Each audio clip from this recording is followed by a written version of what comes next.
Vou abrir a sessão, vou passar a palavra para a secretária para os processos de pauta e após o perdão dos processos de preferência ou prescrição.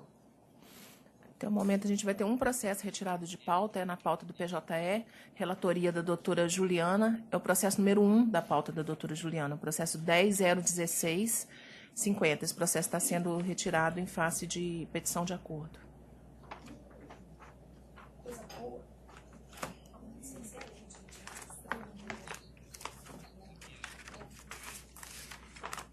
Eu não consegui usar meu aplicativo do acordo que eu instalei no meu celular.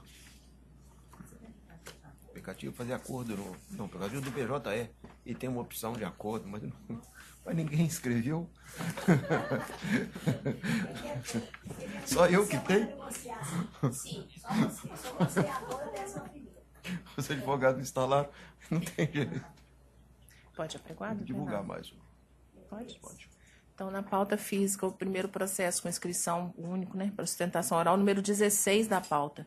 Processo 1199, 2012, 143, oriundo da 5ª Vara do Trabalho de Juiz de Fora. Recorrente, João Carlos Rabelo e Caixa Econômica Federal. Recorridos os mesmos e Fundação dos Economiários Federais, SUNCEF. Votam no processo doutor Marco Antônio Paulinelli de Carvalho, relator, doutor Luiz Antônio de Paulo Ianaco, revisor, doutora Adriana Goulart Sena Orsini. Inscrita para sustentação, doutora Raquel de Souza da Silva. Pelo recorrente, doutora Raquel não se encontra presente. Doutor Paulinelli, relator. Deu um problema no programa que fala aqui, né? Você poderia ler a conclusão para mim, presidente? Porque deu um problema no sistema que fala aqui. Posso. Conheço dos recursos aviados, o mérito nego provimento ao recurso da reclamada, dou provimento parcial do reclamante para condenar a reclamada ao pagamento das horas extras superiores à sexta e 30ª semanal, considerando-se a jornada de trabalho fixada na sentença, qual seja de segunda a sexta, das 8 às 20, conseguiu? Com 1 hora para refeição e descanso, do termo inicial da prescrição, tem que tirar esse S. Eu já tirei. No meu já tirei. Até o fim do contrato de trabalho, com reflexo em conformidade com os critérios de liquidação fixados na sentença, folha 1169. B. Condenar a reclamada ao pagamento adicional de transferência pelo período de 16 de maio de 2011 a 31 de janeiro de 2012, reflexo em horas extras, súmula 264 ST, repouso semanal remunerado, 13º salários, férias mais 1/3 e FGTS.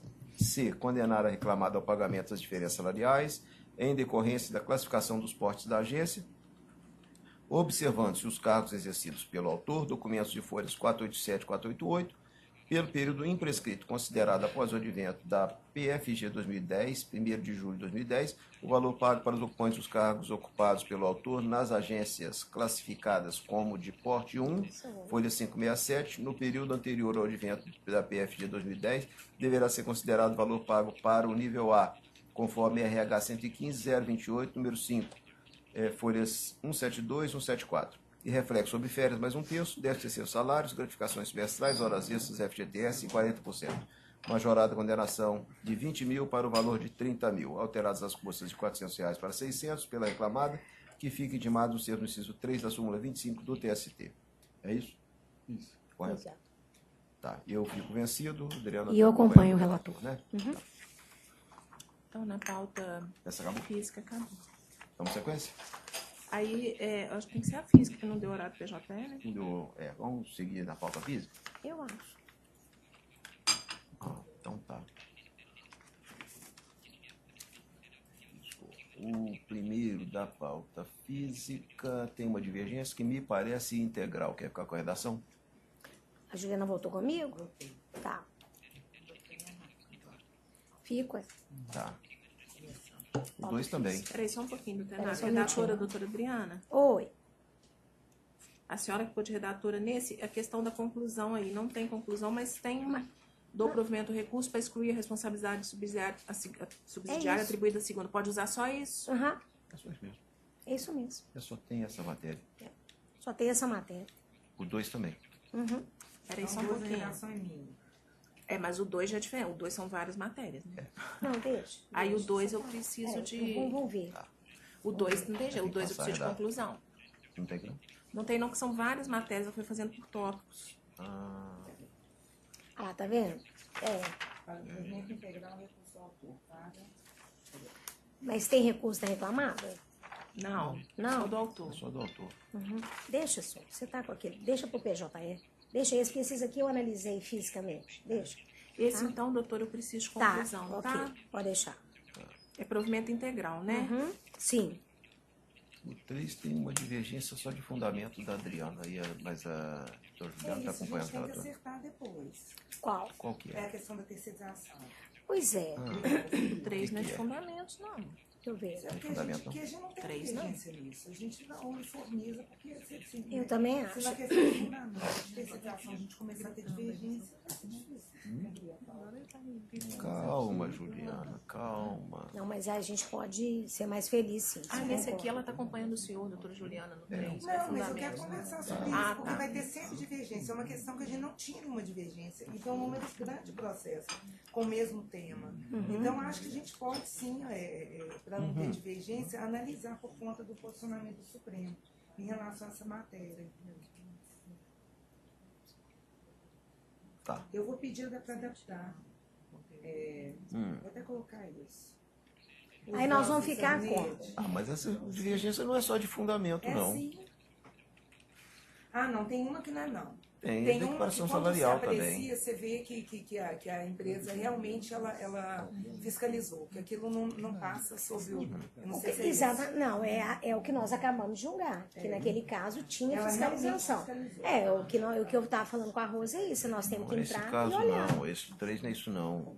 Não, eu estou falando aquele primeiro, Ah, tá. que era o da Universidade Federal. E eu estou Aham. falando as situações em que a gente conclui mesmo pela responsabilização, só que antes do posicionamento do Mas é desse Supremo, a gente processo que tinha, eu tô tinha falando. uma fundamentação quanto... Uhum. E agora... Mas essa fundamentação já está. Eu já faço a fundamentação já atendendo ao entendimento do Supremo. Porque olha aqui, ele fala do cita... inequívoco. Pois é, a nossa questão é inequívoco. Eu acho que nós temos que analisar o inequívoco. E acho que temos que Mencionar constar isso. O inequívoco é o que ficou provado em contrário. Mas não custa a gente não mencionar custa isso. colocar. É uma A palavra. palavra inequívoco? Tá bom. Uma palavra inequívoco. Que imagina se começar a voltar a coisa porque não tá escrito inequívoco. Imagina. E outra coisa, eu acho que a gente tem que realmente analisar agora documentos. Se a empresa, se tiver fiscalizado, você viu, é um da Universidade Federal que o Tribunal de Contas agora arrumou um sistema. Esse 4, né? É o 4 do Tanto físico. que a empresa diz, agora com fiscalização tô fora. Ela pega e manda uma carta dizendo que ela não consegue cumprir. Então, se o Tribunal de Contas agora vai ajudar a fiscalizar, nós vamos ter que olhar, porque se o Tribunal de Contas fiscalizou, nós vamos ter que tirar a responsabilidade subsidiária. Não tem jeito, esse é o entendimento do Supremo, concordando ou não. Aí é caso por caso, eu vou ver Aqui é se no essa quatro. fiscalização não é só documental, não. Isso aí Não, sim.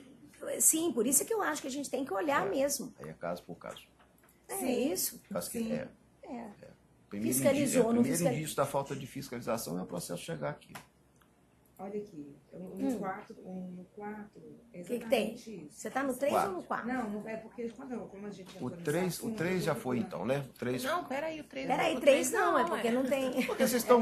Não, peraí, você concordou Peraí, comigo vamos. ou não? Vamos lá, vamos no 3. Então, no 3. Depois a gente estabelece, vamos lá. O 3, Juliano votou com o relator. Ela votou com o e a relator. divergência Então eu só de fiquei, fundamento. eu fiquei Aí- vencida no acúmulo e na equiparação.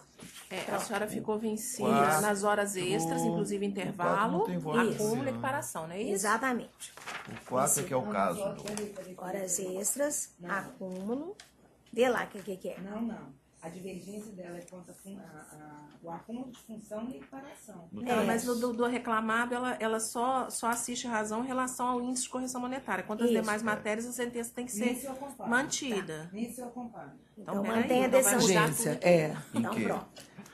No Quanto recurso da- reclamado. Que Quanto você a quer, Isso. não é que você não dá provimento igual eu não dou. Exatamente. Agora eu acompanho o voto do relator quanto ao recurso do reclamante. Isso. Então, Então, peraí, aí só eu um pouquinho vencida no que eu recurso vou reclamante. Sai o item 1, sai o item 2, sai o item 3. Peraí, então deixa eu só entender uma coisa. Venda de título e capitalização para vocês não é agregar função ao gerente. Ao gerente, para mim, não é. Marco Antônio, para você, O quê, gente? vendas de títulos e capitalização na função de gerente bancário. Para você é ou não é acúmulo de função? Eu penso que sim. Então, nós dois, quando for nós dois, nós vencemos, então. E quando for eu rodar com esse grupo, eu fico. Então, tá, só para entender aqui. Juliana e Ianaco, não. Tá. Gerente, né? Gerente bancário. Gerente não é acúmulo de função. Pronto. Que aí a gente, né, já adequa, fica mais fácil. Agora, Quando for. A4 é aquele que a gente estava falando quanto aos fundamentos. Não é acúmulo de função, então negam. Marco Antônio e eu deferimos. Deferem o acordo. Pronto. Que aí a gente vai fechando, né, alguns pontos, fica mais fácil. Eu já sei justificar. Agora o 4. Olha aí, Marlon. Não, deixa só um minutinho, doutor. Só Sim. que eu tenho que olhar o 3 do Tenaco aqui. Então vai continuar negando do reclamante e dando parcial do autor só para isso aqui. Alterar o índice de atualização monetária da TR. O resto sai. Tá. As horas extras Pega fica essa, vencido nisso. usa, É isso? né? A gente vai ter A doutora Adriana vai ficar vencida na sua reparação. Agora e o valor da Ah lá, tá vendo? É condenação? mistério 15.000, analisar caso tá a reduzindo caso pra a assistência de 15. Vai cobrir modificar isso equipe aqui? ou não do poder público. Reduz Se para você 15. quiser. naquele caso, a primeira vez que a gente faz. Isso. O 4. Tá. O 4 é a questão dessa fundamentação. Não aprova nesse caso. Sim, Então, sim, pronto. mas diferente é aquela questão da fundamentação. A Juliana quer Tá, pegar a ok. Eu quero pegar essa fundamentação. fundamentação e a De da quê? gente ter... Na verdade, eu concordei com você, mas é que ela quer pegar a fundamentação para passar para o gabinete. Você se importa? Importo. Se importa. É lá embaixo. Então, você pode pegar os fundamentos e usar. É. Pode pegar. Pode, O mas que quando é? eu te pedi um Deixa eu ver aqui. Quer que Pode inclui o que falar nessa como fundamentação? Sim. Não tem problema. Tá aí? Quer que inclui o que na fundamentação? Não. É aqui, ó. Olha lá aquele parágrafo. No caso dos autos, não há prova da fiscalização. Os ofícios enviados pela senhora Tatiana Nunes da Cruz, porque eu analisei o processo. Tá. Então, é para acrescentar esses aspectos fáticos, né, que eu coloquei no voto. E que talvez possam porque ser antes- levados para o seu voto. Antes do posicionamento do Supremo, Isso. a gente, Bastava- nesse caso, a gente percebe que tem responsabilidade de qualquer jeito. Sim. Só que a maneira Bastava de expor isso é que inadimplemento. mudou. Bastava inadimplemento. Inadimplemento significava que não fiscalizou. O Supremo diz, tem que ver se tem culpa. Se não tem, não fica. Se tem, fica. Então tem que analisar caso a caso agora. Esse aqui só vai incluir os fundamentos, então. Eu tirei a Sim, responsabilidade da universidade. é o que eu te Não acompanhei. fiscalizou? Sim. Ué. A conclusão continua a mesma, né?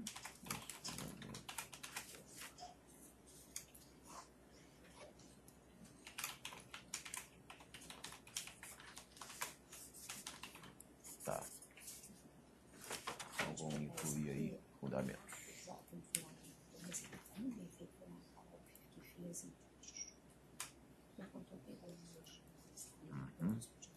Tá. 5. O 5 só fez uma nova versão. Então, 5 tem nova versão. É isso? Fica em casa, não, né? Tá. 6 não tem divergência. Nova versão. Já não perde tempo com aquele processo. 7º também é matéria única. Não, peraí, o 5, então, nova versão, tá tudo ok, né? Só o senhor 6 vencido. também não tem. 7 é matéria única. O 5 já foi adaptado? Foi, né? O 5 foi uma nova Sete. versão. Deixa eu ver aqui que eu divergi. Doença, né? Já tá todo ali. Isso é única mesmo. Vai passar aí pra dentro. Auxílio doença na modalidade. Aí é o Tem a enunciado na conclusão aí. matra. Isso ficou bem. Olha lá, Olha lá. já tem a conclusão. Já tem a Esse conclusão. aqui vai fazer a redação? Quer ficar? Fico. Doutora Adriana? Sim, fico. Deixa passar aí. Aí Já posso tá usar essa pronto. conclusão aí, né, doutora? Hein? Posso usar essa conclusão da Pode sim. senhora? Essa aqui tá boa. 8, 9, 10, 11 não tem nada. O 12... O 12 também não tem divergência antiga, não tem divergência nele, não. O 13... Ah, peraí, no 12, olha comigo aqui, doutora, são dois recursos, eu até entrei no voto, realmente pelo voto eu também não consegui identificar. Esse provimento que está dando aí é para o recurso do réu ou do autor? Essa aplicação Aqui só do tem- divisor esse aqui não é desses 180. que voltaram para É o dos que voltaram, Mas isso aí É Do recurso segundo, deixa eu ver de do... quem que é do recurso. Porque do seguinte exame do método, É peraí. recurso do reclamado.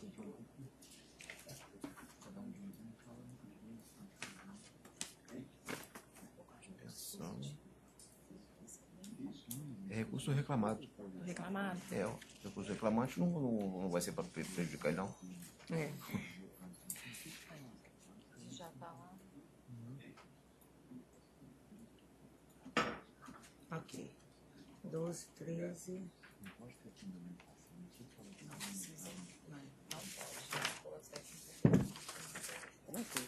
Erro material já foi resolvido, então você ficou vencida, Ana. No 13. 13, Tá então, tem 2 erros materiais apontados. Aí Já foi. eu fico vencido quanto à hora Esse é extra despesa. do mês. Tá. 14. 14 é o que tem as duas opções. Ah, sim. E aí eu fico com a segunda. Então, os primeiros, Paulinelli, é aquela do... Esse quem vota é a Paulinelli? Ah, é a Paulinelli. É. Voto nele. Vota É nesse, aquele- 14. É aquele da falência? É o das duas. Ah, é. Primeiro também. Primeira opção. Isso eu já Aí até fico com a anotei aqui para segunda. olhar.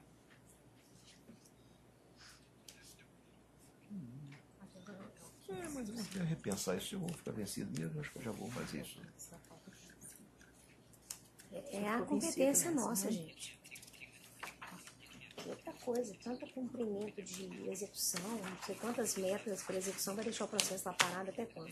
Já tem anos que o processo tá Ué, não parado. dá, ué. Coitado do exequente, não tem nada a ver com isso, não, ué. Na Justiça Comum Federal vai ficar mais de CJ 10 não tá anos. nem aí. Tá. 15. Infelizmente, 15 é aliás. Né? divergência de sinal. Isso já é relatoria do Dr. Marco Antônio. Então, 15 eu fico vencido. O 17. Declaração de pobreza. Esses eu votei com o Marco Antônio, tá? Todos os físicos. Tá, então eu fico vencido também no 17 e no 18, então. 19 não tem. É dele, não tem nenhum. Não tem nenhuma, não. Esse 19. Não tem divergência nenhuma, não é dele, não. Vamos pra. Fechamos? Agora a gente vai PJ, mas tem uma preferência na sala do doutora Fechamos a Adriana. Fechamos a física, né? Opa, que beleza.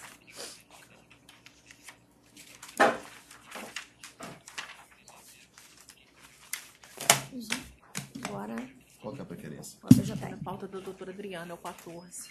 Minha pauta? Só um minutinho. Não tem mais nenhuma não, né, Paulo? Só essa. 14 da pauta. Cadê a primeira? 14. O primeiro aqui.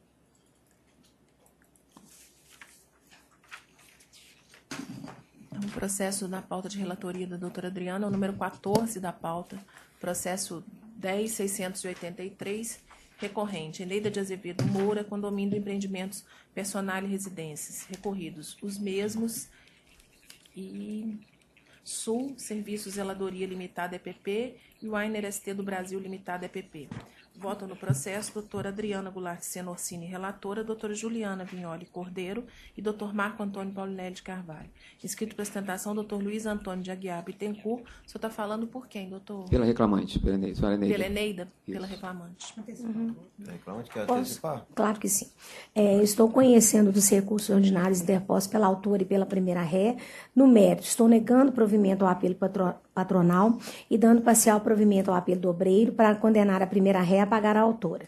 Reflexo do adicional de periculosidade nas horas extras deferidas, 1 hora extra e não 45 minutos, conforme letra D do dispositivo sentencial, e D7B, FD 20, página 24, por dia de efetivo labor durante todo o período contratual, em virtude da redução do intervalo de jornada, com reflexo e demais parâmetros deferidos na origem. A diferença salarial a título de acúmulo de funções arbitradas em 10% sobre a remuneração por aplicação analógica do artigo 8º da Lei 3.207/57 por todo período contratual e reflexo em aviso, prévio, 10º, férias mais 1/3, fundo de garantia mais 40%. 10 dias de férias em dobro com reflexo no fundo de garantia mais 40%. Reparação por danos morais no importe de R$5.000 com juros e correção monetária na fórmula da súmula 439 do TST. Para fins do artigo 832, parágrafo 3º da CLT, a natureza salarial das parcelas deferidas nessa instância, exceto a reparação por danos morais e os reflexos nas férias indenizadas mais 1/3, fundo de garantia mais 40%. Majora o valor da condenação para R$100.000, com custa de R$2.000 pela primeira ré, que fica intimada seu pagamento para fins da súmula 25.3 do TST. Essa é a minha proposta de voto, senhor presidente, afirmando que recebi longo e substancioso memorial da senhora Eneida de Azevedo Moura. Obrigado. Aguardo por eu ouvir os votos. Doutora Juliana. Eu também acuso recebimento memorial, estou acompanhando integralmente o voto da proposição de voto. Acompanhe. Integral. Excelência, obrigado, seus desembargadores, bom dia para vocês. Bom dia. Estou retornando para Juiz de Fora, agradeço a presença de vocês. Boa viagem. E agora? Eu falei do barco que pode. Passa no Roselante. Roselante. Isso. Comer pão de queijo. Nossa. Vai. Feliz na vida. Muito bom, obrigado. Boa viagem.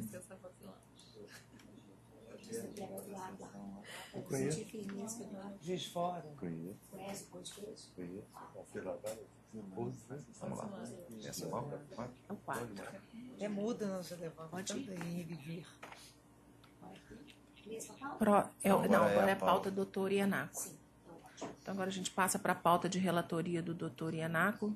Primeiro processo com inscrição número 4 da pauta. Processo 10.117. Recorrente Igor Severino Pedrosa, recorrida GKR, Transporte e Serviços Limitados Microempresa. Votam no processo doutor Luiz Antônio de Paulo Ianaco, relator, doutora Adriana Goulart Senorcini e doutora Juliana Vignoli Cordeiro. Inscrito para sustentação, doutor Marcos Castro Batista. Senhora, doutor Marcos? Sim. O senhor está falando por quem, doutor Marcos? Recorrida. Pela RE, pela GKR? Sim. Bom dia. Foi recorrido? Isso. Doutor, eu vou... Juliana está acompanhando o voto, que eu já adianto para ele aqui, sim.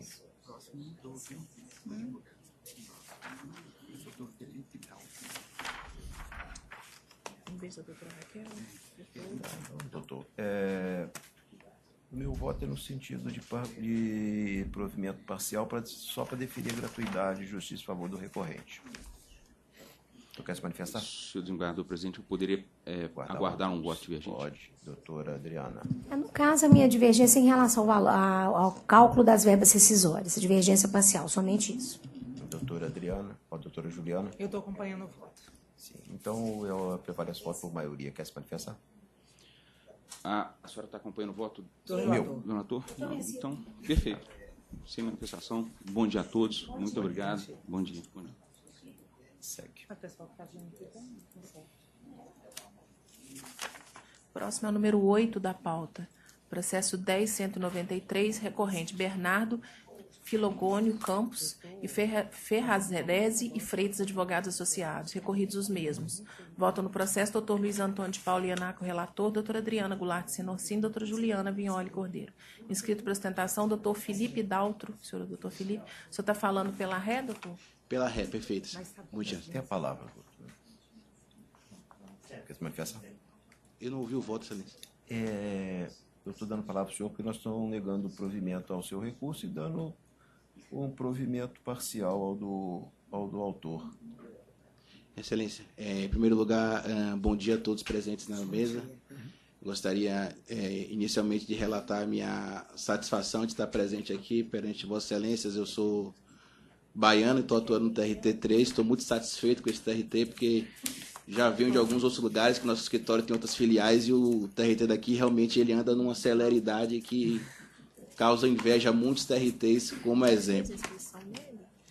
No caso Intel, excelências, o nosso escritório, e agora aqui falo como recorrido e no caso reclamado, a alegação trazida pelo recorrente com relação à equiparação em que ele busca a isonomia com a senhora Camila, ela torna-se prejudicada no entender do reclamado, excelências, devido ao grau de conhecimento da senhora Camila e do senhor Bernardo. A senhora Camila, ela fazia audiências de um grau de complexidade maior.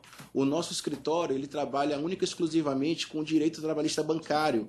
Os nossos clientes são funcionários de bancos e há uma divisão, sim, no escritório no que tange a banco público e banco privado.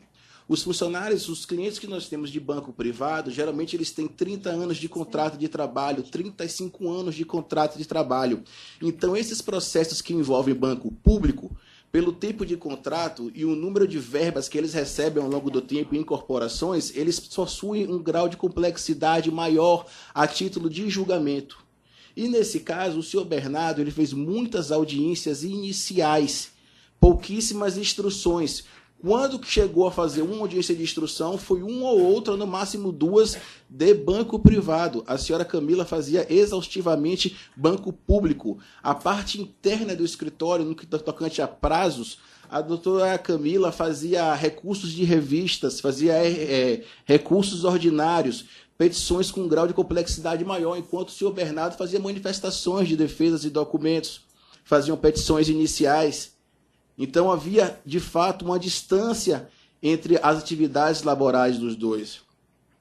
O reclamante alegou que fazia muitas audiências de instrução de banco público e, ao decorrer, ao longo do processo e a pesquisar, não foi encontrado nada no que ele alegou na sua petição inicial e afirmou em sede de audiência, com relação à execução de audiências de banco público. O que foi juntado, excelências, eu gostaria de ressaltar, Vossa Excelência, com a permissão, Corata Vênia, foi uma ata de uma audiência que ele fez de banco privado, de banco público, me perdoem, da Caixa Econômica Federal, em que se tratava de PFG, na verdade, uma matéria de direito, que é o plano de gratificações da Caixa Econômica, que Vossa Excelência conhece muito bem, diante da demanda que esse tribunal tem. E foi feito naquela oportunidade perguntas, 2 ou 3 para reclamante e 2 ou 3 para testemunhas. Mas de banco público, de grau de complexidade, realmente foi a única que ele fez. O restante foi só de banco privado e, muito isoladamente, muito pouco. Então, tendo em vista, com a permissa, Excelência, do voto do vosso relator, eu entendo que está prejudicada a tese do recorrente.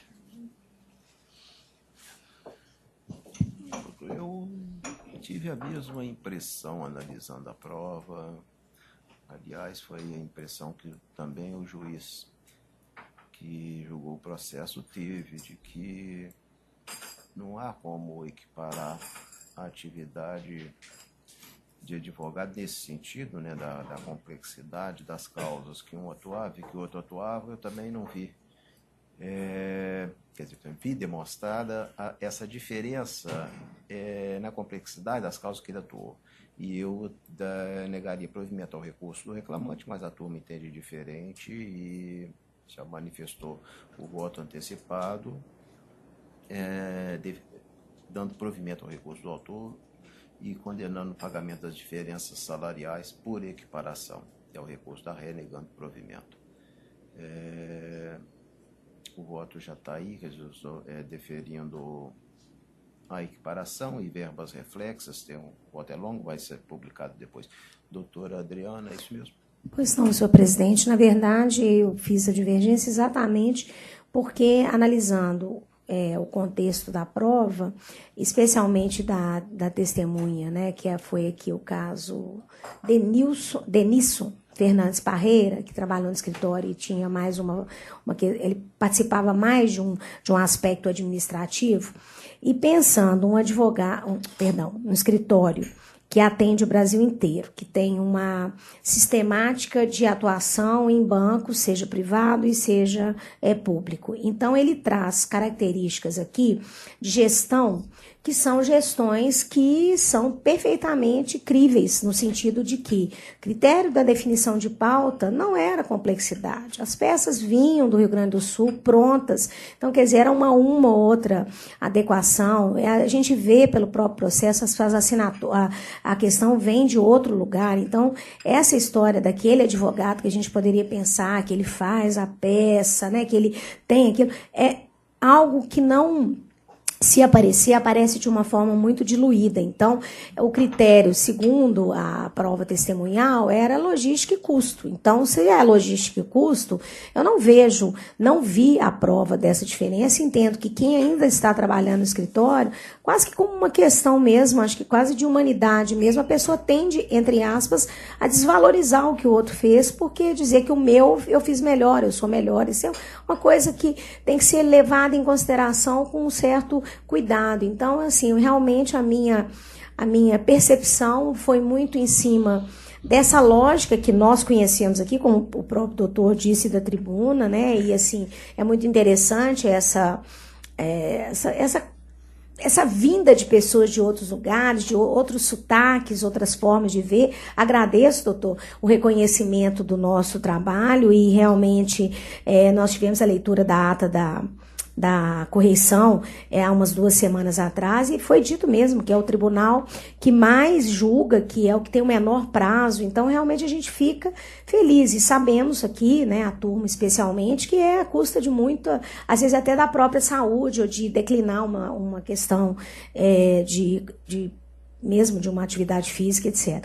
Então, como existe esse sistema, e banco é realmente uma questão que a gestão, ela se apresenta de uma forma até para dar conta do trabalho, seja pelo próprio banco, ou seja por quem advoga em face de banco. Então, esse contexto eu entendi que havia, sim, a possibilidade, não via diferença de produtividade, de perfeição técnica apurada, as funções eram de advogados, então as atividades eram, para mim, né, muito similares. Então, com isso, eu realmente entendi que havia campo para o deferimento da equiparação salarial. Foi nesse sentido a minha divergência, dar provimento parcial para isso, para a equiparação salarial. É assim que eu voto, senhor presidente. Muito obrigada. Eu estou acompanhando a divergência e, primeiramente, também gostaria de agradecer ao advogado pelas palavras aí elogiosas que dirigiu ao nosso tribunal. Eu estou acompanhando a divergência diante da prova oral produzida. Eu até acredito que possa ser verdade isso mesmo que o doutor falou, mas isso, a meu ver, não restou caracterizado nos autos. Então, se é verdade isso mesmo, acho que essa história tem que adotar alguns critérios diferenciadores para poder se preservar de algumas futuras demandas que possam vir.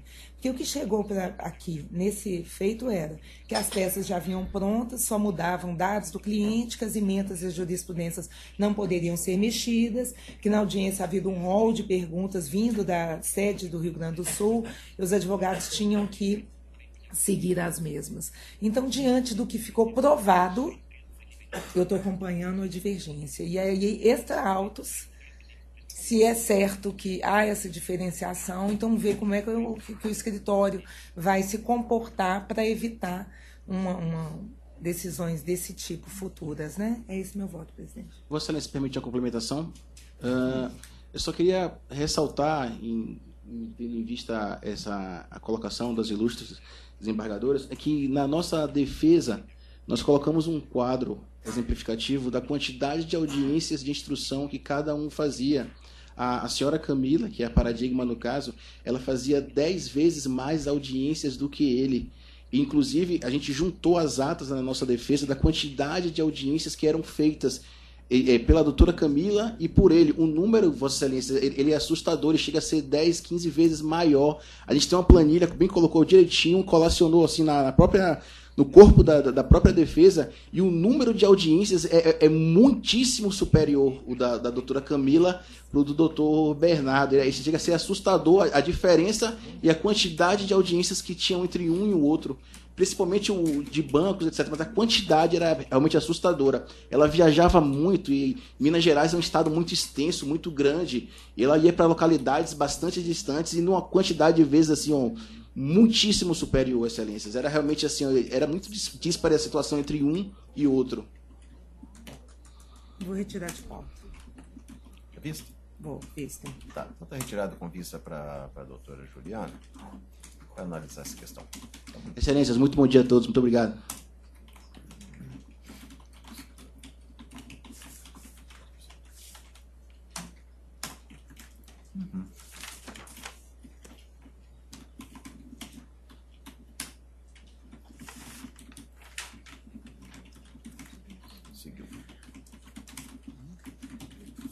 Próximo é o 25 da pauta. Processo número 10.857, recorrente Pedro Ricardo Nascimento Fonseca e Araújo Distribuidora Limitada. Recorridos os mesmos. Votam no processo doutor Luiz Antônio de Paulo Ianaco, relator, doutora Adriana Goulart de Senorcim, doutora Juliana Vignoli Cordeiro. Escrito para sustentação, doutor Juscelino Teixeira Barbosa Filho. Doutor Juscelino não se encontra presente. Com isso, nego o provimento, fico vencido nas horas extras, intervalo e devolução de desconto. De acordo? É 25, né? Já está adaptado? Já está adaptado. 27. Próximo é o 27 da pauta, processo 10.902, recorrente Confederação da Agricultura e Pecuária do Brasil, recorrido João Manuel do Nascimento. Votam no processo Dr. Luiz Antônio de Paula Ianaco, relator, doutora Adriana Goulart de Sena Orsini, doutora Juliana Vignoli Cordeiro, inscrita para ostentação, doutora Helena de Cássia Rodrigues Carneiro, doutora Helena não se encontra presente. Eu dou provimento determinando retorno dos autos à origem para exame e julgamento das questões de mérito. De acordo? Acompanhando, de acordo. Próximo é o número 33 da pauta, processo 11.247, recorrente Clério Gonçalves da Silva, recorrida Tecido e Armarinhos Miguel Bartolomeu S.A. Votam no processo Dr. Luiz Antônio de Paula Ianaco, relator, doutora Adriana Goulart de Sena Orsini e doutora Juliana Vignoli Cordeiro. Inscrito para ostentação, doutor Edson Antônio Fiuza Gautier. Doutor Edson, o senhor está falando pela Tecidos e Armarinhos, doutor? Pela ré? Pela ré. Isso. Estou negando provimento. Adriana diverge, né? Eu divido no FPC. Tá, Juliana, está de Estou acordo. acompanhando o voto. Negando provimento, doutor. Quer Só a divergência quer se parcial. manifestar? Então fica mantida a proposta. Fica mantida a de voto. proposta, negando provimento. Bom dia, Bom obrigado dia. pela atenção a todos. Obrigado. 14. Próximo é o número 14 da pauta, processo 10.418, recorrente JBS S.A., recorrido Jefferson Mendonça Macedo. Votam no processo doutor Luiz Antônio de Paula Ianaco, relator, doutora Adriana Goulart de Sena Orsini e doutora Juliana Vignoli Cordeiro. Inscrito para ostentação, doutor Alexandre Cerqueira Martins. Doutor Alexandre não se encontra presente. Com isso, Bom dia. Com Já tem isso, nova nego o provimento vencido quanto à exclusão e indenização de danos morais e degradação, que reduziria para 20 mil. Já tem uma Tem nova É a versão. nova versão. De acordo. Tá. Mais um. O próximo é o 32 da pauta. Processo 11.211, recorrente comercial de laticínios, Assominas Limitada, EPP, e recorrida Michele Aparecida de Souza Aleixo. Votam no processo Dr. Luiz Antônio de Paula Ianaco, relator, doutora Adriana Goulart de Sena Orsini, doutora Juliana Vignoli Cordeiro. Inscrito para ostentação, doutor Elvésio Campos de Paulo. O senhor está falando por quem, doutor Elvésio? Pela recorrente Arcominas? Pela comercial de laticínios.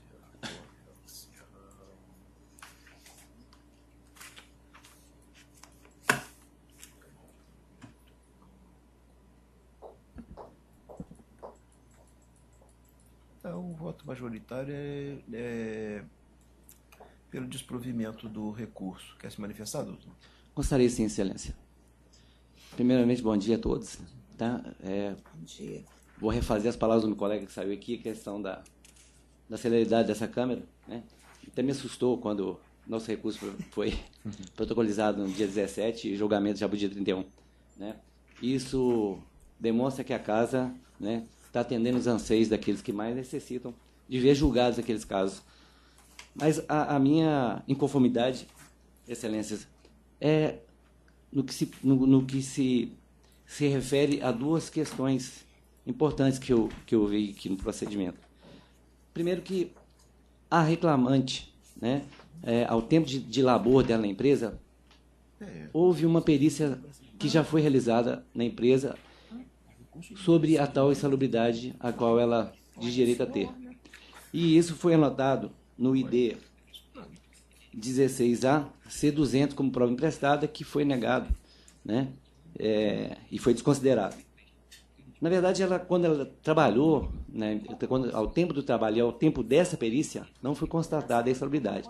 Mesmo que a empresa não possuísse os recibos de EPI assinados, o nosso perito constatou que não era insalubre as atividades feitas pelos funcionários, inclusive a reclamante, que trabalhava à época. A questão que a reclamante, a diferença da perícia para uma perícia atual, é que a reclamante, ao ser entrevistada pelo perito, ela disse que não recebia em quantidade suficiente os EPIs e que, por muitas das vezes, ela tinha que comprar alguma bota ou algum avental para ela. Mas ela não disse não ter usado, ou que faltava a ela. né? Se era só uma reposição, ela deveria ter pleiteado, inclusive, até o ressarcimento do gasto que ela teve com a EPI. Na verdade, a empresa nunca, né, deixou de fornecer EPI, porque era uma empresa alimentícia e na qualidade tal, fiscalizada por os órgãos fiscalizadores, né, do município, vigilância sanitária, e que poderia ter, inclusive, cerceado dela o direito de estar funcionando ou exercendo as suas atividades normais.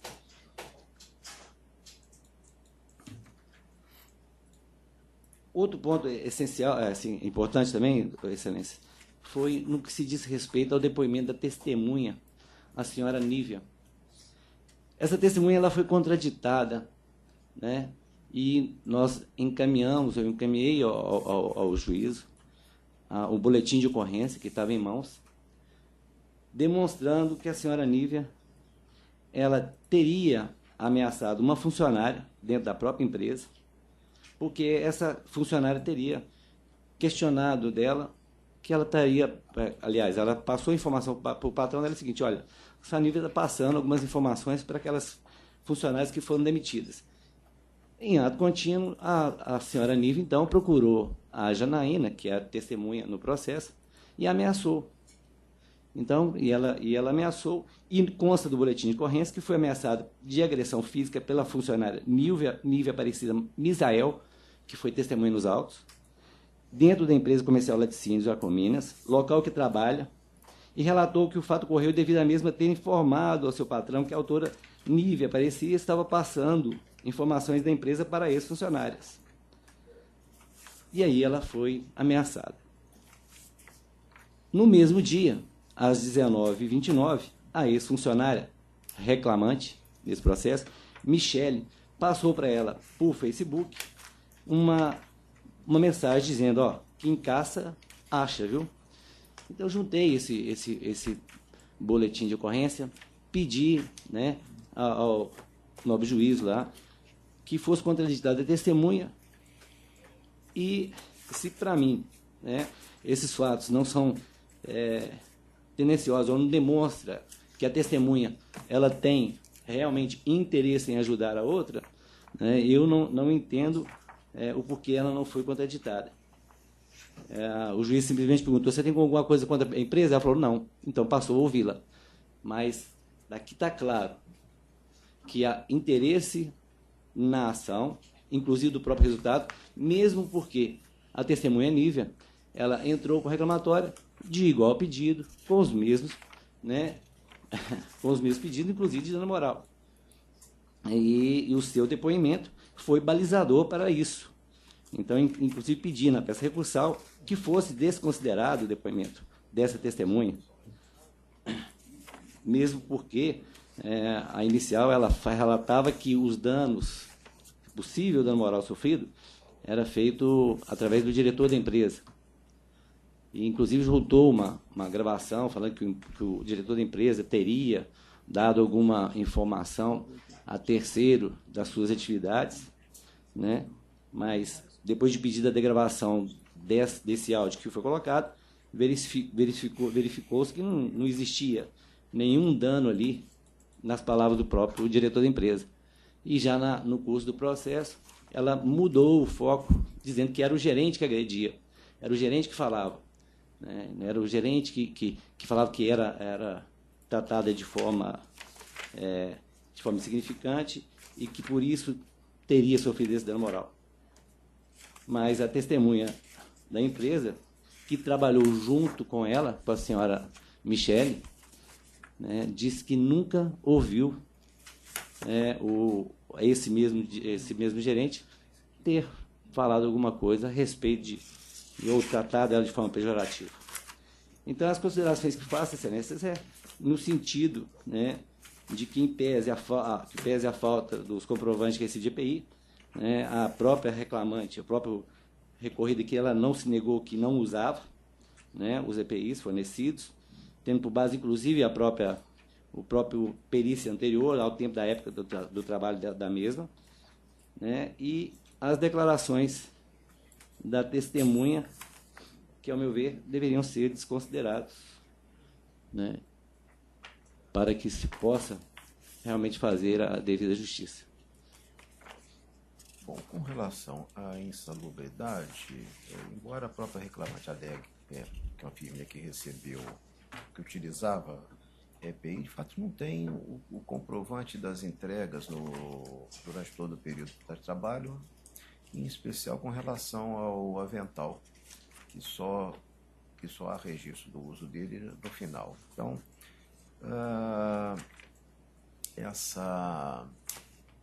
esse cuidado com a proteção do empregado tem que seguir uma série de requisitos formais, sim, que inclui o uso de EPI, não qualquer EPI, mas o EPI que é adequado e certificado. Então, ainda que a reclamante diga que usava bota e avental, não tem a prova de que era a bota e o avental aprovados pelo órgão encarregado de certificar a eficácia desses equipamentos. E por isso o juiz está correto em condenar a reclamada na insalubridade. Quanto à jornada... salvo engano, excelência, existe doutor, é o meu voto. Perfeito. O senhor já fez? O senhor falou e eu não interrompi. Desculpe.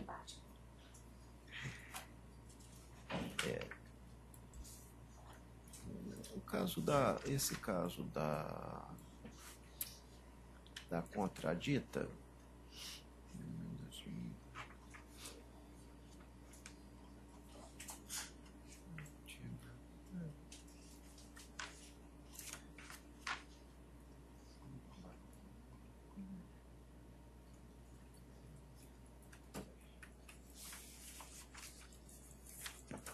o caso da contradita também veio só aquele boletim já junto com o recurso e sem os desdobramentos advindos daquilo, nenhuma contraprova que viesse efetivamente demonstrar que o depoimento tenha sido tendencioso, porque a outra testemunha trabalhava em escritório, não trabalhava no sábado. Então a questão não... Eu não vi também nesse conjunto algo que levasse a essa conclusão de que a testemunha mentiu. Nesse caso também estou mantendo a decisão na forma lá dos seus fundamentos.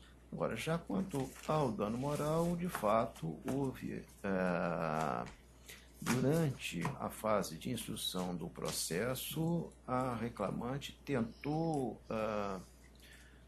manobrar as alegações no sentido que atendesse os interesses dela. Alega uma coisa na inicial e quando chega no final da instrução, a alegação já era outra.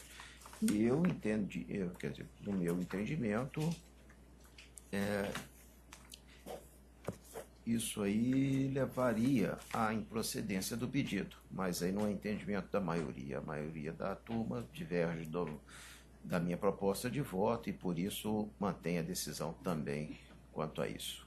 Então, o meu voto já adaptado ao entendimento majoritário é no sentido de conhecer do recurso e negar provimento. Doutora Adriana. Pois não, senhor presidente, ouvi atentamente a sustentação oral e, na verdade, ao meu voto divergente em relação à questão da indenização por assédio, especificamente ao documento referente ao BO, anexado posteriormente à data de audiência. É interessante pensar, né, sobre isso. Quem faz BO é a Janaína. E a Janaína é escutada pela reclamada. Então, se tinha alguma contradita a ser aceita aqui, que deveria ter sido feita pelo advogado da reclamante, era em relação à Janaína. A Janaína foi lá, fez um boletim de ocorrência, que, aliás, é uma coisa unilateral, e que eu sou professora da Universidade Federal e tem vários alunos, inclusive policiais, que estão horrorizados como que a polícia hoje tem sido feita de espécie de prova. Vai lá, questão familiar principalmente, faz um boletim de ocorrência, o outro vai lá fazer outro boletim. Quer dizer, ou seja, a utilização da polícia para ficar fazendo prova ou ficar sendo um confessionário ou um terapeuta, né? Então, eu acho que um boletim de ocorrência, como o doutor Ianaco disse, com nenhum procedimento posterior, exterior, conversa de Facebook, isso é ótimo. Nós estamos vendo isso aqui, quer dizer, se as pessoas tivessem um pouco de noção, elas nem teriam Facebook. É uma sociedade que vai pagar seu preço por tanta exposição e tanta bobagem, né? E tanta coisa de aparecimento, né? De superficialidade. Então, não me convence. A prova da Janaína, inclusive, com o boletim, ela torna ainda, até porque ela trabalha lá, ela é de escritório, ela tem todo interesse em agradar os patrões. Agora, uma coisa fica clara aqui, em relação à questão da ausência de EPI, é que não há um profissionalismo. Se é que se é entregue mesmo, como o doutor alega, está precisando fazer uma gestão aí administrativa dentro da empresa para ter prova. Quem entrega EPI tem que fazer o empregado assinar direitinho, colocar o número do como é que chama, do certificado, para saber se tem validade, se está aprovado pelo Inmetro, se não está. Então, quer dizer, essa coisa de, eu entreguei porque eu sou fiscalizado, não, isso aí não existe no processo, isso, né, é uma coisa completamente fora de qualquer tipo de questão probatória. Então, o que precisa ser feito é uma gestão para melhorar isso tudo. Se ela comprou e não pediu ressarcimento de gasto, o advogado bobeou, ela podia não ter recibo, isso não tem qualquer problema no processo em relação a isso. Então, e o assédio moral está aprovado, a testemunha ficou muito clara, a próprio nível de ir para a delegacia já mostra que há algo que está, entre aspas, precisando de uma mediação, uma coisa mais, né, alguém que possa trabalhar uma melhoria do meio ambiente de trabalho laboral, né, para que as coisas sigam melhor. Então, nesse caso, eu estou conhecendo do recurso ordinário, à exceção do aditamento pretendido pela recorrente nas IDs 68527D7 e B03867, em razão do princípio da unirrecorribilidade das decisões. Para mim, dá ensejo à preclusão consumativa. No mérito, estou negando provimento. Já foram feitas a análise das questões probatórias. Me chamou a atenção quanto à testemunha, quanto à ditada, que os esclarecimentos que ela prestou foram basicamente informações que foram ao encontro do que tinha sido falado pela reclamante. Quanto à jornada, eu fiquei prestando... ambas disseram que, ao final, se fossem realizadas horas extras, obrigada, elas não poderiam registrar essas horas extras. Eu fiquei pensando nisso. Uma disse que o cartão era retirado do lugar, eles não podiam, não seria feito registro nenhum, e a outra falou que ela registrava desde que no horário correto, sem a consignação das horas extras, elaboradas ao final do expediente. E aí eu fui nesses cartões de ponta e realmente... Os cartões, eles são britânicos, né? Ao final, 17, 17, 17, 17, 17, 16. Então, eu realmente me convenci. Então, nesse ponto, eu estou acompanhando o voto, com exceção das questões suscitadas pela desembargadora Adriana. Então, nesse ponto, acompanhando a divergência.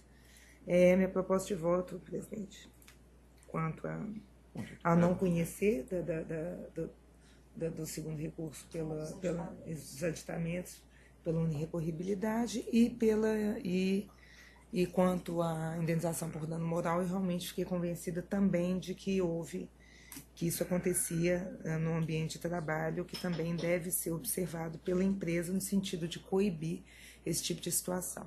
É assim que eu voto. Prevalece, então, o voto já adaptado. Obrigado, senhor. Bom dia. Bom dia. Agora a pauta, doutora Adriana. Ouviu? O senhor acabou. Faço sim. Acabou a sustentação. Agora, a gente passa agora para a pauta de relatoria da doutora Adriana. O primeiro processo, a inscrição vai ser o número 5 da pauta. Processo 10.179, recorrente Leonardo Brasil Machado, recorridos Convênio Serviços Transportes e Guindaste Limitada, Camargo e Lorenzeto Serviços e Equipamentos Eireli. Votam no processo doutora Adriana Goulart de Sena Orsini, relatora, doutora Juliana Vignoli Cordeiro e doutor Marco Antônio Paulinelli de Carvalho. Inscrito para sustentação, doutor Rafael Andrade Pena. Doutor Rafael não se encontra presente.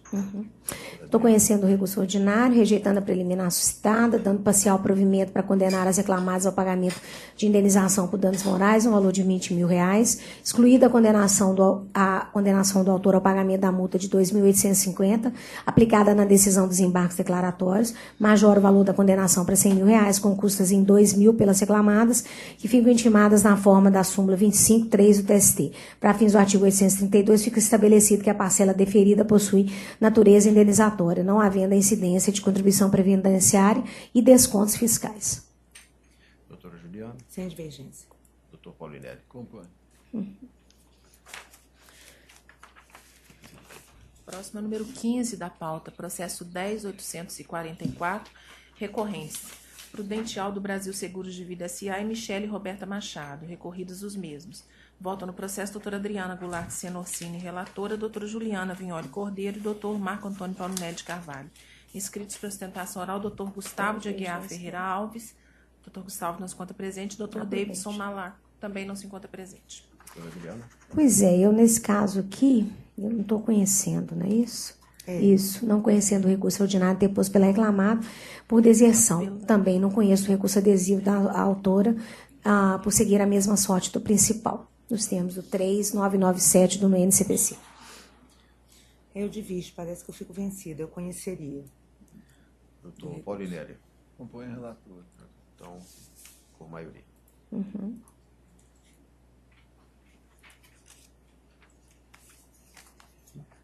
Próximo é o 18 da pauta, processo 11.208, recorrente, autolotação Princesa do Norte. Desculpa, limitada, recorrido Nelson Antônio Caetano Neto. Votam no processo doutora Adriana Goulart Senorsini, relatora, doutora Juliana Vignoli Cordeiro, doutor Marco Antônio Paulinelli de Carvalho.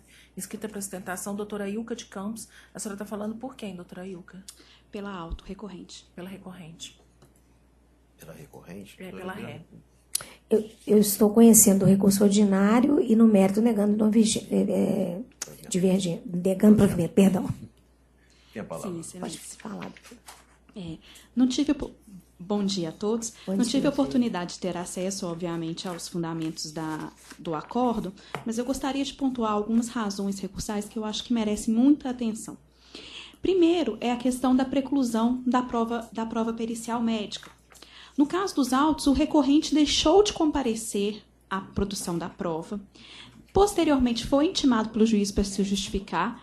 A justificativa que apresentou é que teria levado um neto ao médico, mas não seria nenhum caso de urgência, emergência, uma consulta banal, e que por isso que ele não apareceu. É um completo descaso, além de não ser nenhuma hipótese legal de justificativa para ausência em atos processuais, é um completo descaso com o processo. E a prova, nesse caso, como não houve uma justificativa, estava preclusa. Além disso, tem um outro vício da perícia, que é a ausência de respostas aos esclarecimentos da reclamada. E, precisamente, os pedidos de esclarecimento número 02, 03, 04, 05, 10 da petição do ID 14.989-A2, que foram deferidos pelo juiz. Nesses quesitos, que tinham o objetivo, de esclarecer o trabalho pericial, o perito não respondeu se as atividades exercidas anteriormente ao contrato de trabalho com a recorrente podem ter sido preponderantes para o surgimento ou o agravamento da patologia do recorrido.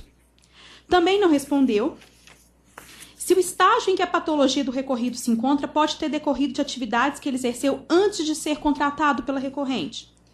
Também não respondeu ao questionamento da recorrente se ela teria praticado algum ato de negligência em face do recorrido que possa ter ocasionado o surgimento ou agravamento da doença a qual teria este ato, assim como também não respondeu se era possível afirmar se a doença do recorrido estaria no mesmo grau atual, ou seja, com a mesma gravidade, caso ele não tivesse prestado serviço à recorrente e, em caso contrário, qual seria o elemento ou fator capaz de possibilitar o perito a chegar a essa conclusão.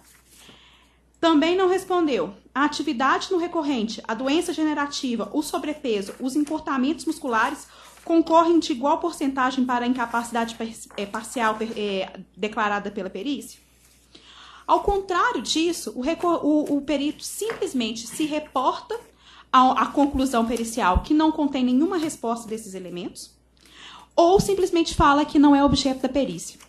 Ora, qualquer uma dessas respostas seria suficiente para retirar a culpa da reclamada sobre a declaração de agravamento da doença. E mais, trata-se de uma doença degenerativa com outros fatores, principalmente sobrepeso. Apesar do vício da perícia, o juiz considerou válida a constatação de doença degenerativa com suposta concausa no contrato de trabalho com a recorrente. Só que perceba, o nexo causal declarado na perícia foi o seguinte: as alterações apresentadas pelo autor resultam de uma associação de fatores, doença degenerativa, sobrepeso corporal, encurtamentos musculares não ocupacionais e atividades ablativas em razão de adoção de posturas inadequadas no serviço das suas funções, além dos impactos sofridos ao nível da coluna oriundos de deslocamento do veículo em piso irregular. Só, Excelência, que não há qualquer comprovação de que havia uma inadequação de postura. Pelo contrário, o perito, em resposta aos quesitos da reclamada, informa precisamente treinamentos. O recorrido recebeu entre aspas, recebeu treinamentos relativos à segurança do trabalho, bem como treinamentos relativos ao exercício das suas atividades. Em nenhum momento verificou-se se o banco ou qualquer equipamento usado pelo recorrido era inadequado à função, não respeitava os parâmetros de ergonomia necessários, nada. Então, não há nenhuma prova de que essa inadequação aconteceu. E mais, que a patologia é de cunho degenerativo, podendo-se dizer que a mesma tenha iniciado antes do contrato de trabalho com a recorrente. E mais, o reclamado trabalhou antes de começar com a recorrente 5 outras empresas, porque só o trabalho no período da reclamada teria ocorrido o agravamento. E mais, Excelência, o perito afirma que a incapacidade do recorrido pode ser revertida, entre aspas, pela perda de peso associada a uma mudança de estilos de vida com prática de atividades físicas para reforço da musculatura paravertebral. Então, Excelência, essa doença, em muito, não tem a ver com nada da recorrida. Quase tudo. Basta o reclamante cuidar do seu próprio peso, do seu próprio estilo de vida, para que essa doença não tivesse ocorrido. Lógico, não há prova cabal de que alguma coisa, culpa, negligência, imprudência, imperícia da reclamada, tenha levado ao agravamento da doença degenerativa. E mais, Excelência, com relação, se considerada essa conclusão, pela estabilidade provisória, também não poderia subsistir a sentença. Porque, além de não verificada a doença ou profissional, ou se ela tivesse sido verificada por uma perícia válida, não houve o afastamento por mais de 15 dias mediante recebimento de auxílio-doença.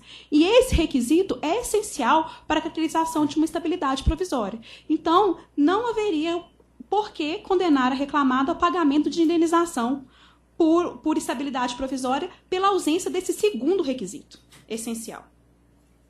Agora, com relação à dispensa por justa causa, trata-se de o recorrido é um motorista profissional de transporte público urbano. Nesse caso, ele já tinha sido advertido por não cumprir normas da legislação de trânsito, em especial exceder o limite de velocidade máximo permitido na lei. E, posteriormente essa advertência, já cumprindo a gradação da penalidade necessária, ele causou um acidente de trânsito. A conclusão da sentença de que não haveria prova suficiente, também ela não subsiste, porque, além do boletim de ocorrência, que foi comentado no julgamento atrás, né, que está sendo feito por meras declarações unilaterais, nesse caso ainda há um depoimento e declarado propriamente pelo trabalhador o seguinte, que ao arrancar o veículo de terceiro estava muito próximo ao ônibus, quando o ônibus encostou neste veículo que foi danificado naquela oportunidade. O outro veículo que foi acidentado estava parado. Como poderia ser culpa do outro veículo? E o próprio reclamante afirmou que ele estava muito próximo e que ele mesmo deu uma charré. Então, a questão da declaração do boletim de ocorrência da testemunha, ela é corroborada pelo próprio trabalhador. E a escala já foi cumprida. Por que a escala já foi cumprida? Porque já havia uma advertência incontrovérsia, o reclamante não contestou essa advertência anterior, de excesso de velocidade. Então, no caso de transporte público, um trabalhador que descumpre sistematicamente as normas de legislação de trânsito, ela coloca em risco a empresa de sofrer grave prejuízo e coloca em risco a vida dos próprios cidadãos daquela cidade. Então, a falta é, sim, substancialmente grave a justificar uma dispensa por justa causa. Então, nesses termos, há outras matérias no recurso ordinário, mas as duas principais seriam essas, Excelência. Pois não, senhor presidente. A doutora realmente não teve ainda acesso ao meu substancioso e responsável voto em relação a todos os pontos que foram ditos da tribuna. A perícia, ela classifica como de grau 2 a questão da doença.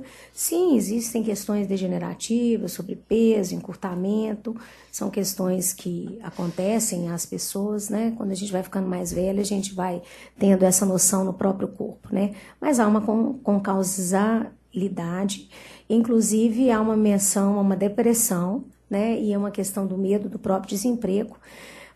Ainda não foi dito, né? É importante a gente deixar gravado, né? O tempo de trabalho do autor, né? O autor trabalhou 20 anos nessa empresa, né? Então, 18 como motorista. Então, nós não estamos falando, né, de um contratinho de meses, né? Quando a gente fala, trabalhou 5 anos em outra empresa, assusta, né? 5 anos a 20 anos atrás, E aí a culpa deve ser dos 5 anos, das 5 empresas lá de trás, né? Tá certo. Então, eu vejo que a prova está sobejamente provada, entendo que há uma concausabilidade. Na realidade, meu voto caminha por uma responsabilidade objetiva. Esse é meu entendimento.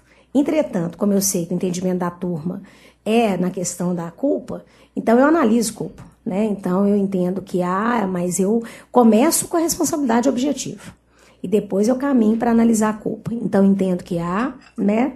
Está aqui bem fundamentado em relação ao dano moral em si. Inclusive, se tivesse havido recurso do reclamante, provavelmente ele seria majorado, porque foram apenas R$ 5.000. A reta em capital social de mais de R$ 6 milhões, né? A extensão do dano, a dimensão temporal, 18 anos, né? É claro, se ele emagrecer, etc., pode ser feita uma revisional, se vê que ele está trabalhando, que ele está, revisional é possível, porque no caso aqui é 25%, né? Em grau 2. Mas os fatores ocupacionais eu entendo que estão sim provados. Em relação à estabilidade, mantive a decisão, né? Porque foi constatada a ocorrência da doença ocupacional e aí com isso fica caracterizada assim. Em relação à justa causa, existe uma advertência em 2015 por excesso de velocidade e depois a justa causa pelo abarroamento. Acho que o empregado de 18 anos não foi aplicada nenhum efeito pedagógico. Né? 18 não, mentira, 20. Mais de 20 anos. Então, quer dizer, a pessoa já está mais velha, né? Então, quer dizer, aí meu processo disciplinar com ela parece que é mais rápido, né? Dá uma sensação de que não é possível uma suspensão, uma reciclagem. Eu concordo com a doutora que nós temos todos, não apenas o motorista, né? Que cumprir quando a gente vai num barzinho, a gente não bebe, a gente pega táxi, Uber, etc. Né? Porque eu acho que é ótimo a gente exigir dos outros, mas a gente deve exigir da gente também sempre. Então, eu concordo com a senhora, temos que respeitar uma suspensão com uma obrigação de passar por uma reciclagem, teria perfeitamente adequado aqui para o contexto dos autos. Então, senhor presidente, desculpando aí, mas é porque houve uma manifestação contundente, a doutora, né, analisou bem, fez bem o papel dela e terá acesso a todos os argumentos, todas as minhas considerações no momento oportuno. Assim que eu voto, mantenho o voto, senhor presidente. Doutora Juliana. Hoje, por 2 oportunidades, nós tivemos 2 advogados dizendo da celeridade em que o TRT da terceira região julga. Mas eu me orgulho muito mais da forma como a gente julga. Apesar de, sim, sermos o tribunal de todos os do país o mais rápido e efetivo, a gente, de fato, aprecia cada um dos processos. Então, no processo que está sendo analisado agora, tudo tem que ser levado em consideração, desde o tempo de trabalho do empregado, hora autor, até da atividade que ele desempenha.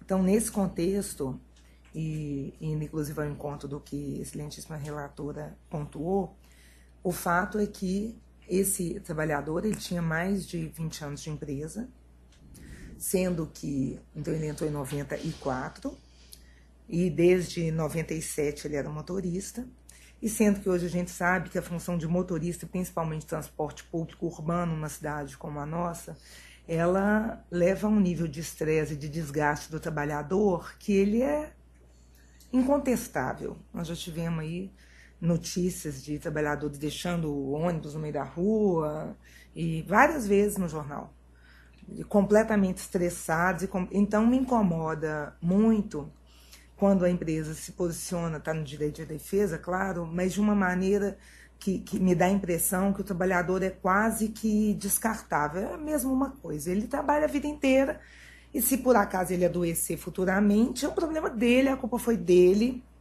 Então, a relatora falou quanto à responsabilidade objetiva, eu estou acompanhando o voto em todo o seu raciocínio. Agora, se fosse a análise tivesse parado e atribuída a responsabilidade objetiva, eu também estaria acompanhando esse voto. E também só não majoro o valor da indenização, porque não houve o pedido. Eu estou absolutamente convencida da responsabilidade da empresa nesse caso. Ele adoeceu, então a concausa é muito clara. E se a sobrepeso, etc., isso não vai afastar, porque a empresa poderia ter evitado chegar nesse limite do adoecimento, uma vez que ele está desde do primeiro afastamento dele, que foi 6 anos antes da dispensa, no caso da dispensa motivada, poderia ter imaginado uma situação em que ele não sofresse o mesmo tipo de desgaste que vinha sofrendo e provocando aquele adoecimento. Mas essa não foi a opção da empresa, ela manteve ele exercendo exatamente a mesma função. Então, seja por qual aspecto que se analise, eu estou convencida da responsabilidade da empresa. E ela não poderia ter feito isso e simplesmente depois falado, não, mas a culpa não é nossa, teve ali um problema na lombar, e esse tipo de comportamento realmente me incomoda bastante. Então, eu estou acompanhando integralmente o voto da relatora. Doutor Paulinelli? Acompanho também. Então, na sequência. Acabou esse ponto? Acabou. Agora a gente vai para a doutora Juliana. Agora a gente passa para a pauta de relatoria da doutora Juliana. É o processo que tem inscrição número 12 da pauta. Processo 10.388, recorrente Maria de Lourdes Esmeraldina, recorrida a Vivar Alimentos Limitada. Votam no processo doutora Juliana Vignoli Cordeiro, relatora, doutor Marco Antônio Paulinelli de Carvalho e doutor Luiz Antônio de Paulo Ienaco. Inscrita para sustentação, doutora Cláudia Magalhães Souza. A senhora está falando pela recorrida, pela Vivar? Pela recorrida Vivar. Vou adiantar, presidente. Conheço o recurso, primeiro registrar o recebimento de memorial. Muito obrigada. Conheço o recurso ordinário interposto pela autora, uma vez que tempestiva, adequada e regular quanto à representação. Conheço também das quantas razões da ré, porquanto ofertadas a tempo e modo. Em questão de ordem, determina a retificação da classe processual de RO para ROPS. No mérito, nego-lhe provimento, confirmando a decisão de primeiro grau com seus próprios jurídicos fundamentos. Minha proposta de voto, presidente. Quer se manifestar, doutora? Senhor presidente, eu gostaria de indagar se houver divergência, o senhor poderia me obsequiar o uso da palavra? Quem vota é o doutor Paulinelli, está de acordo? De acordo. Então é unânime. Muito obrigada. Bom dia. Bom dia. Saudações. Agora é doutor Marco Antônio. Doutor Paulinelli?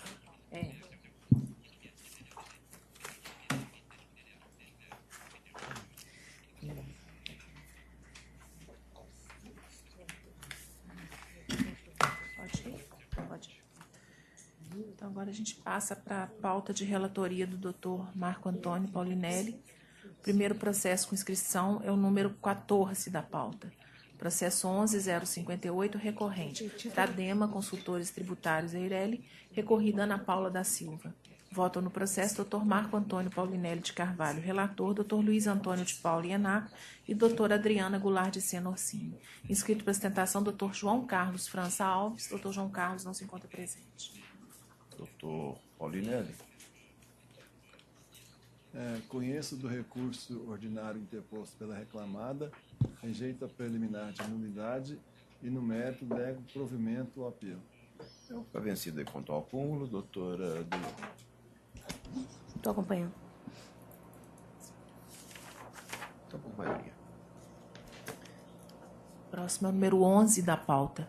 Processo 10.889, recorrentes VIG Telecomunicações Limitada Microempresa e Leauro Construções Limitada. Recorrida Yolanda Alves.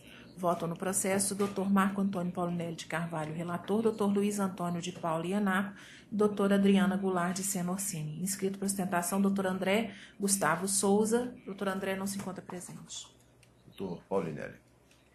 Conheço do recurso interposto pelas reclamadas e, no mérito, do parcial provimento para excluir do cálculo das horas extras deferidas o período compreendido entre 29/1/2015 e 16/9/2015. B. Excluir da condenação o pagamento de diferenças de férias vencidas em 1/3 pagas na rescisão contratual. C. Decotar da condenação a multa convencional referente ao pagamento incorreto da indenização das férias vencidas e 1/3. Só isso. Uhum. Tá, eu estou de acordo, doutora Adriana. Eu também. Então, o próximo é o número 9 da pauta. Processo 10.645, recorrente Ministério Público do Trabalho da Terceira Região, recorrida Sul Mineira Transportes Limitada. Votam no processo Dr. Marco Antônio Paulinelli de Carvalho, relator, Dr. Luiz Antônio de Paula Ianaco e Dra. Adriana Goulart de Sena Orsini. Inscritos para sustentação oral, Dr. Kelson José Lopes, eu estou falando pela RE, e o Dr. Eduardo Maia Botelho, falando pelo MPT. Doutor Eduardo. Senhor presidente, egrégia turma, ilustre advogado ex-adver. Bom, trata-se de uma ação civil pública impetrada contra uma empresa de transporte de Pouso Alegre, a Sul Mineira Transportes Limitada. O Ministério Público ele tem algum tempo notado e tem trabalhado intensamente nisso, tanto que montou um grupo de trabalho para enfrentar essas questões ligadas à jornada de trabalho das empresas de ônibus. Realmente, nessa empreitada, nós temos enfrentado um grande problema, que é a questão da inconstitucionalidade suscitada nesse processo, que é em prefacial ou em preliminar, do parágrafo 3º do artigo 315 da Lei 13.103 de 2015. Realmente, nesse aspecto, como é uma questão preliminar, a sentença da Meritíssima Vara de Origem foi o provimento foi o possível dentro do que estabelece esse mencionado artigo, considerando que o Meritíssimo Juiz de Origem ele descartou a inconstitucionalidade desse mencionado comando normativo. Dentro disso, não foi possível aplicar a súmula 118 com MPST e o provimento foi no sentido de exigir um registro correto do horário de trabalho e um provimento em relação à jornada, o intervalo intra-jornada, em consonância com esse artigo, cuja constitucionalidade foi questionada de forma difusa nesse processo. Muito embora a gente sabe que temos uma ADIM no Supremo em relação a esse assunto. Então, esse foi o provimento. Então, é uma questão preliminar que foi renovada. Eu não sei se eu devo avançar, caso ultrapassada, ou se vai ser julgada primeiro, senhor presidente. A questão preliminar da inconstitucionalidade. Eu queria uma informação. Qual que é essa ADIM que o senhor mencionou aí? Ela está aqui no processo. Nesse momento eu não tenho o nome. 1363? Não, já lei. Não, essa é a lei. 1363 é a lei. Mas a ADIM, questionando a... Tem até um parecer favorável existe a do ADIM, Procurador-Geral. eu confesso que não me atentei dela nos últimos tempos. Procurar aqui. Tenho conhecimento da existência. Tem como, enquanto ele procura, se ele quiser fazer sustentação oral nisso. Então, vamos discutir primeiro então, essa questão, depois... Sim, se for o caso, prossegue. Nós reabrimos a discussão. Muito obrigado. Primeiramente, bom dia, né? Só quanto a essa questão. Às mesa, aos membros do tribunal, ao representante do Ministério Público e os demais aqui presentes. Primeiramente, gostaria de saber como eu estou na contrarrazões, se existe... Qual é o voto? Se ainda está... A gente está conversando. O Paulinho, ele quer antecipar o voto? Posso? Sim. Conheço do recurso interposto pelo Ministério Público, rejeitando a preliminar suscitada em contrarrazões.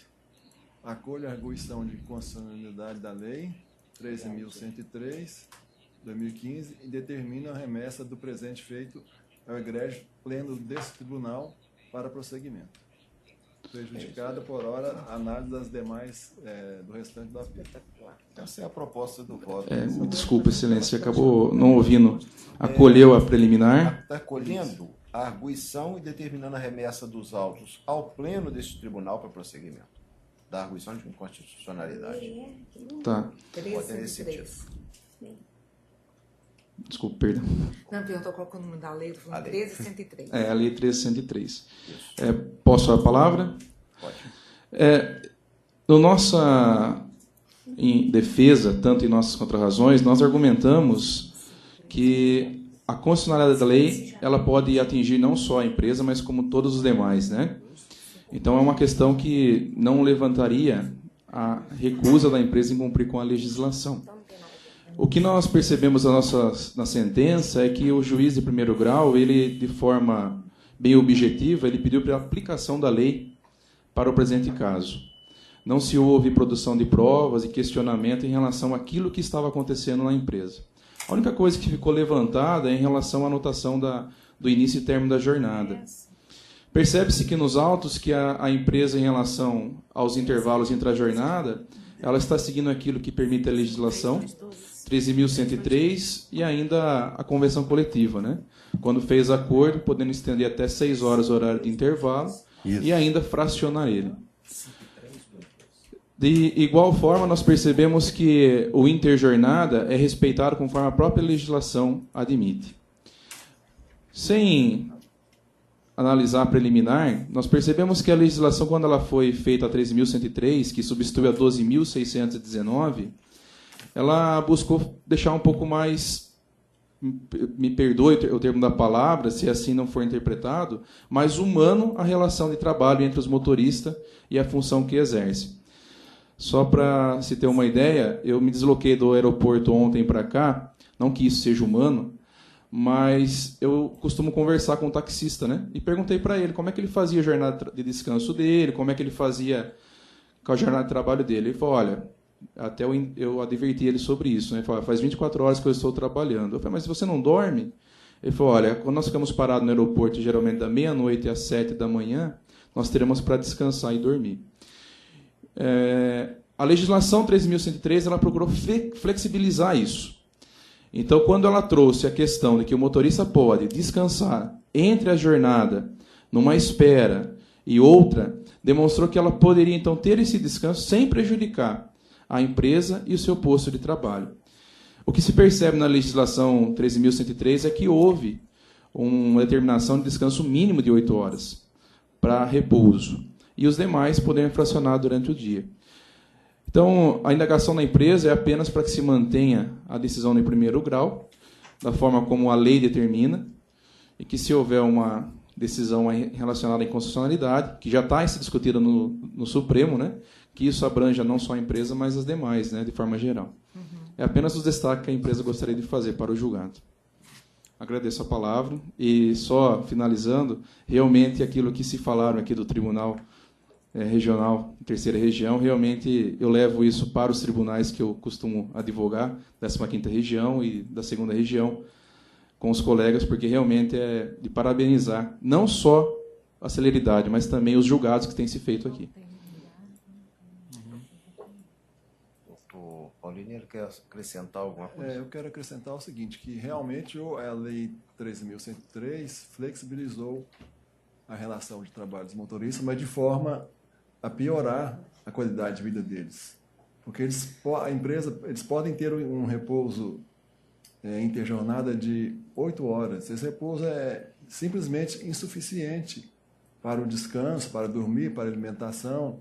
O fracionamento da jornada também é prejudicial, porque ele não tem o tempo necessário para fazer uma refeição com calma, completa e, inclusive, descansar um pouco, se for o caso. Então, eu entendo que essa lei, especificamente esses dispositivos que pioraram a qualidade de vida do trabalhador, eles colidem frontalmente com o princípio constitucional do não retrocesso previsto no caput do artigo 7º da Constituição, que garante aqueles direitos mínimos aos trabalhadores, o patamar mínimo civilizatório, como diz o Maurício Godin, e nesse patamar inclui-se o horário de trabalho de 8 horas. Então, eu entendo que realmente essa lei é inconstitucional. Só isso que eu queria acrescentar. Nós estamos discutindo ainda a inconstitucionalidade da lei, nós estamos determinando a remessa dos autos. Mas, de qualquer jeito, vai ser aplicado para todas as empresas. Vai ser aplicado porque a decisão vai ser transformada em declarada, súmula. né? Não importa. Tanto quanto de qualquer maneira. Estamos declarando, por enquanto, a inconstitucionalidade da lei. Não, de jeito nenhum, mas eu falo o resultado do julgamento, né? Para que o pleno decida para sobre isso. apreciar. Ok. Então, é nesses termos do julgamento. Ok. Obrigado, excelência. Muito obrigado, senhor presidente. Bom dia, boa tarde. Obrigada. Bom dia, bom dia.